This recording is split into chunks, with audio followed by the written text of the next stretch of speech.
Alors, ce combat entre l'Église et les libéraux, les modernistes, c'est celui du Concile Vatican II. C'est pas à chercher midi à 14 heures. C'est ça.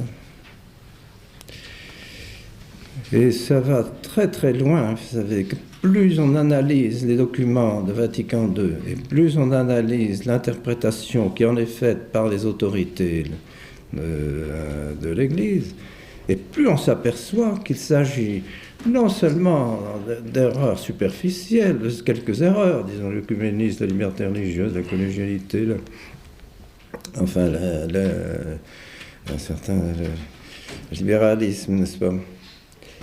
Mais qu'il s'agit d'une perversion de l'esprit, vraiment.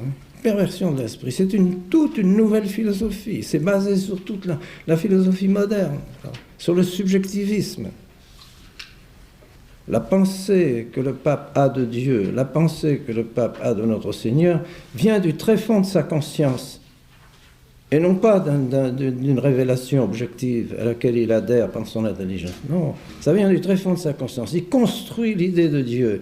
Il a dit dernièrement, justement dans un document invraisemblable, que l'idée de la Trinité n'a pu venir que très tard, parce qu'il fallait que la psychologie de l'homme intérieur puisse être capable de définir la Trinité Sainte, d'arriver à la Trinité Sainte.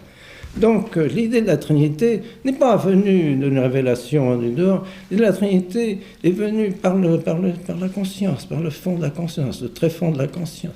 Invraisemblable. Toute une autre conception de la révélation, de la foi, de la philosophie, très grave, une perversion totale. Quand on va sortir de là, j'en sais rien. Mais en tout cas, c'est un fait. Alors ce ne sont pas de petites erreurs, ce n'est pas une petite chose.